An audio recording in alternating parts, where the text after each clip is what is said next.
All right, so today we're diving into Friedrich Nietzsche's very first major work, The Birth of Tragedy. Now, this book poses a pretty radical question.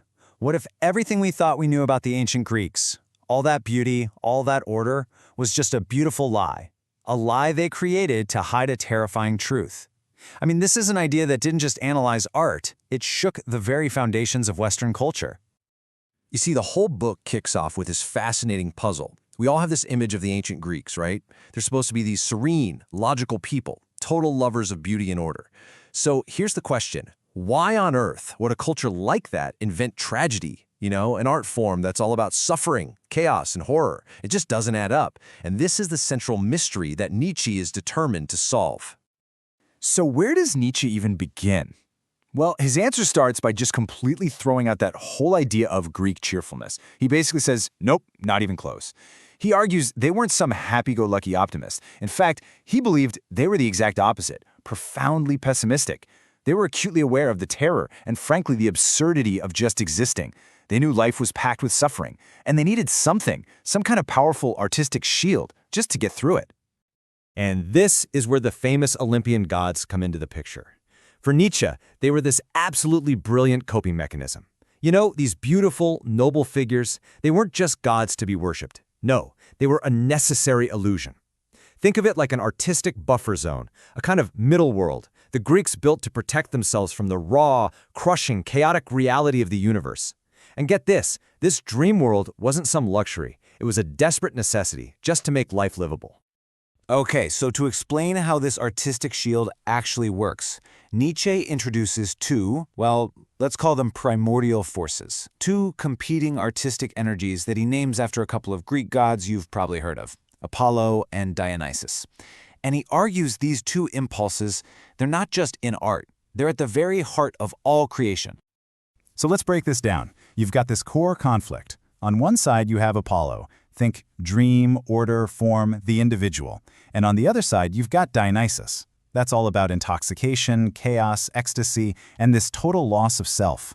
Really, the simplest way to get a feel for this is to imagine the tension between a perfect, calm, beautiful sculpture and a wild, chaotic, frenzied dance. That's Apollo versus Dionysus in a nutshell. So let's zoom in on the Apollonian side for a second. This is the force of clarity, of logic, of boundaries. It's the impulse that gives things their shape, that creates these beautiful illusions that help us make sense of a chaotic world. The perfect example is a sculptor, right? They take a formless block of stone and carve a clear, distinct figure out of it. And that's the key principle here, individuation. It's that feeling that you are you, a unique, separate self, totally distinct from everything and everyone else. And then you have the Dionysian. It's the polar opposite. This is that feeling of, say, intoxication, where all those boundaries just dissolve. Your individual self kind of melts away, and you feel this incredible oneness with nature, with everyone around you. This is the world of music, of passion, of just letting go. It's a peek behind the curtain at the raw primal truth of life, and it's both terrifying in its destructive power and unbelievably joyful in its creative energy. So here's the really crucial point. Nietzsche's big idea is that the greatest art isn't purely one or the other. It's not just Apollonian, and it's not just Dionysian. The highest form of art, he says, was a miraculous fusion of both. And for him, the absolute pinnacle of this fusion, that was Greek tragedy. The plays from guys like Aeschylus and Sophocles. So how do they actually do it? How did it work on stage? Well, Nietzsche breaks it down into this kind of three-step process. First, you start with a strong Dionysian foundation. That's the chorus, with all their ecstatic singing and dancing, tapping right into that raw, primal suffering of existence. Then, on top of that, you layer the Apollonian form. This is your individual hero, your structured plot, your clear, sharp dialogue. This gives a beautiful, understandable shape to all that Dionysian chaos. And what you get in the end is the tragic synthesis, an art form that lets us look directly into the abyss of suffering, but does it through a beautiful illusion that makes us say yes to life instead of running away screaming. And that incredible power is why Nietzsche wrote this famous line. This gets to the very heart of his argument.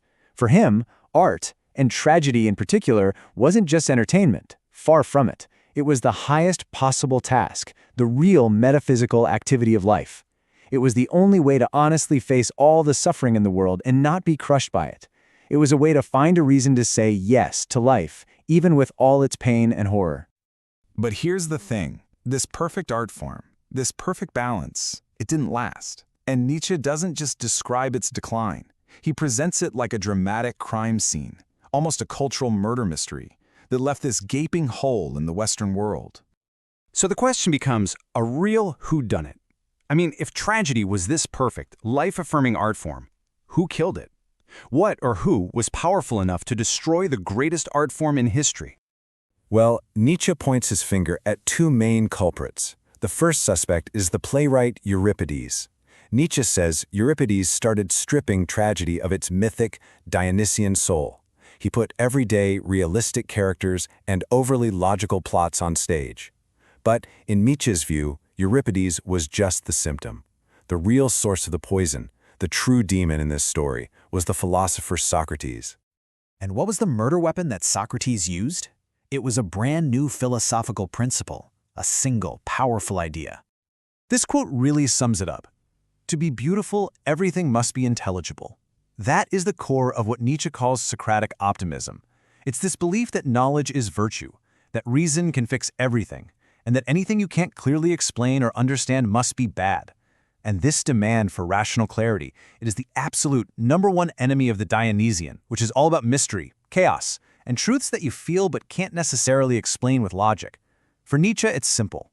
Socratic reason murdered tragic wisdom. Okay, so this is all fascinating ancient history, but why does any of it still matter today? Well, because for Nietzsche, the death of tragedy wasn't just some dusty event in the past. He saw it as a diagnosis of a sickness in his own modern culture, and by extension, in ours too. His argument is pretty stark.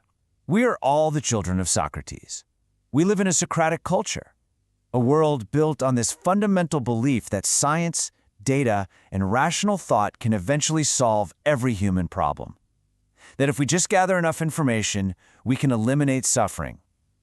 We've put all our faith in knowledge as the ultimate cure-all. And this is exactly why this book still hits so hard today. It's a powerful critique of our sometimes blind faith in scientific progress.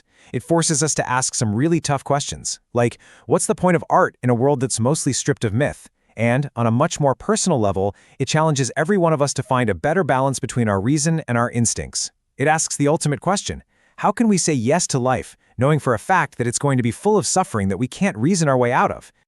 And so ultimately, Nietzsche leaves us with this really provocative and I think deeply personal question for our time.